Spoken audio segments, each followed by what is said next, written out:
শুভ সকাল বন্ধুরা, দীপজানি তোমাদেরকে সকালকে স্বাগত জানাই। তোমরা সবাই কেমন আছো? আশা করি ভালোই আছো। আমিও খুব ভালো আছি। এখন বাজে 10টা। ছেলেরা খেয়ে দিয়ে চলে গেছে টিউশন। সকালে মুড়ি দিয়ে দিয়েছিলাম, ওটা খেয়ে চলে গেছে।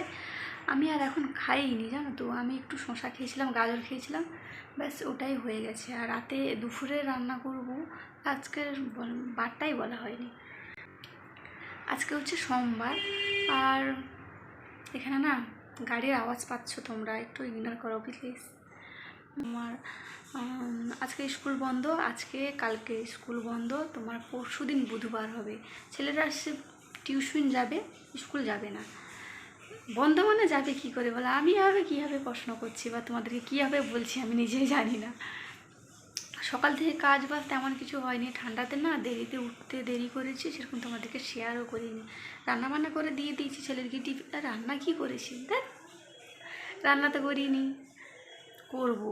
কালকে না মাংস আছে, নিরামিষ তরকারি আছে, ভাজা আছে, তাই ভাবলাম শুধু ভাত করব আর আলু সিদ্ধ ভাত দিয়ে দেবো, ব্যাস হয়ে যাবে। আর তরকারি সব আছে, গরম করে দেবো, নষ্ট করতে গায়ে লাগে, তাই না? তাই ভাবলাম বসে বসে কী করছি, তোমাদের সঙ্গে একটু কথা বলে নিই।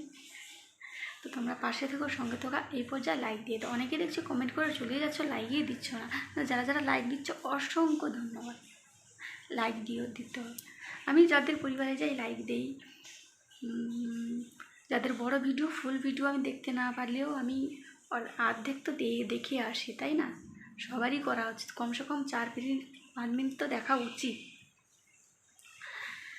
তো চলো, এখন আমি ভিডিও ছাড়িনি। আমি ছাড়বো তোমার 11টা, মানে 10টা 40-এর দিকে ছাড়বো। তো 11টার দিকে পৌঁছে যাবে তোমাদের কাছে। এখন একটু দেরি করেই ছাড়বো।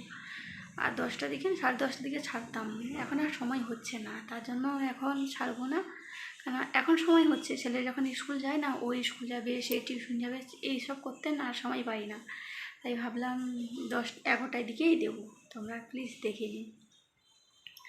আর যারা পুরাতন বন্ধু তাদের অসংখ্য ধন্যবাদ। আর যারা নতুন আমার চুপচাপ নীরবে চলে যাও, তারা প্লিজ সাবস্ক্রাইব করে দিও, পাশে থেকো।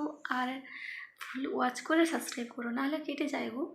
আর পাশে থাকা বেল আইকনটা, ওটাও ক্লিক করে দিও, যাতে আমার এই যে প্রত্যেক দিন রেগুলার ভিডিও আসে, নিত্য নতুন ভিডিও সবার প্রথমে তোমাদের আগে চলে আসে। তো ঠিক আছে, এখন তোমাদের ভিডিও দেখছিলাম, আবার দেখো, ভাবলাম একটু বসে কথা বলে নিই। তো চলো এখন রাখি। আজকে সারাদিনই পুরো ফ্রি। চিয়া সিড ভিজিয়ে দিয়েছিলাম আধা ঘন্টা মতন, ওটা ভিজে গেছে, এটা খাবো সকালে। আর সকালে তেমন কিছু খাই না আমি, খেলে কিন্তু দুপুরে খেতে পারিনি, তার জন্য। তোমরা কে কি চিয়া সিড খাও একটু কমেন্ট করে বলো, আমার কিন্তু খাই। তো চলো, আমরা না গৃহিণীরা ফ্রি সারাদিন বললে কিন্তু ফ্রি থাকি না গো। আমরা কিন্তু নিজেই মানে কাজ ঠিক খুঁজে নিই সারাদিনে। আজকে রান্নাবান্না নেই, তোমাদেরকে বলেছিলাম ঠিকই, কিন্তু বসে বসে কী করবো, তাই তো। তো চলো, আর সারাক্ষণ মোবাইল দেখলে কিন্তু নেটটাও তো সারাদিন ফ্রি থাকে না, আর বেশি মোবাইল দেখলে চোখটাও যাবে, মাঝে মাঝে মাথাও ব্যথা করে, জানো তো।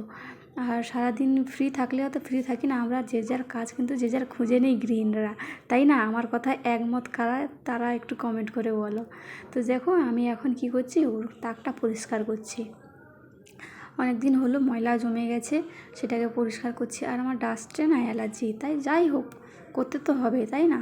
আলাদা লোক তো এসে করে দেবে না, তাই নিজের কাজ নিজেই করে নিতে হয়। এই যে পরিষ্কার করে নিচ্ছি। আর দেখো, ওই যে টফিগুলো আছে, আর ওই টফিগুলো আমার ছেলে পেয়েছে। আর বইগুলো দেখেছো, বইগুলো আমি পড়ি, ছেলেরা পড়ে, বেশ পড়ি, বেশ ভালো লাগে। আর কার কার বই পড়তে ভালো লাগে কমেন্ট করে বলতে একদম ভুলবে না। তো আমি ঘরটা এটা পরিষ্কার করে নিই, গুছিয়ে নিই। আর কদিন অসুস্থ ছিলাম, তো অসুস্থ থাকার কারণে না ঘর দুয়ার একটু এলোমেলো হয়ে পড়ে আছে। আর তোমার এই যে রোদ্দুর হলে না ভালো লাগে কাজ করতে। এই দেখো, রোদ্দুর না হলে না, বৃষ্টিতে না জামা কাপড় কীরকম ভালো লাগে না, তাই না? আর এখানে দেখো গুছিয়ে নিয়েছি, বেশ ভালোই লাগছে, তাই না? দেখতে সুন্দর লাগছে। আবার চলে এসে দুপুরে ওই যে আলু ভর্তা করেছি, ভাজা করেছি, একটা চচ্চড়ি করেছি। আর এখানে যে মাংসটা আছে সেটা তো খেয়ে দিয়ে বিকালে চলে এসেছি। ছেলেকে বললাম নারকেল দেখ, তো ওই নারকেলই ফাটিয়ে দিয়েছি। এবার কি করব বলো তোমরা একটু কমেন্ট করে। আর এখানে দেখছো এত ছোট রুটি কার জন্য, একজনের জন্য আছে। তোমাদেরকে বলছি, এদের আমি প্রত্যেক দিন তো প্রথম রুটিটা আমাদের ঘরে আমি কাউকে দিই না। গ্রামে যখন থাকতাম না, গরুকে দিয়ে দিতাম, কি পাখিরা আসতো, পাখি বেশিরভাগ গরুকেই দিতাম। আমার রুটির গন্ধ শুনলে কিন্তু গরু তো হামা হামা করে ডাকতে থাকতো। এখানে তো আর কাউজি নেই, তো এখানে একটা কাঠবিড়ালি আছে, তাকেই দেই ছোট্ট রুটিটা। প্রত্যেক দিন না খেতে দিলে না ওই এসে চেঁচি চেঁচি করবে। তারপরে আমি গিয়ে বিস্কুট না হলে যাও একটা কিছু দেই, দিয়ে খেয়ে ওর একটু শান্তি হয়। তোমাদেরকে একদিন ভিডিও শেয়ার করবো, দেখবে। রান্না করা কমপ্লিট হয়েছে, ছেলেরা চলে আসলো। ছেলেরা টিউশন থেকে চলে আসলো, এখন বাজে 8:30। 8টায় আসে, কবে কবে 8:30টায় চলে আসে। আর এখানে খেতে বসে গেলাম, আর রাতে আর বেশি দেরি করি না, একটু তাড়াতাড়িই খেয়ে নিই। যারা পুরাতন বন্ধু তারা কিন্তু অবশ্যই জানো আমরা একটু তাড়াতাড়ি খেয়ে নিই। না, আমার রুটি তরকারি করেছি, এই যে পনির তরকারি রুটি করেছি, তোমরা তো দেখলে। পনির বেশি দেইনি, পনিরটা রেখে দিচ্ছি একটা রেসিপির জন্য করব বলে। আর এখানে না বড়া রেখেছো, দেখেছো ওই যে সাউথ ইন্ডিয়ার বড়া, আর গোল গোল বড়া, ওটা না আমার একজন বান্ধবী ওই তোমার পুরী গেছিলো, ওখান থেকে নিয়ে এসছে, সেটাই খাবো। তো আজকের জন্য এইটুকু।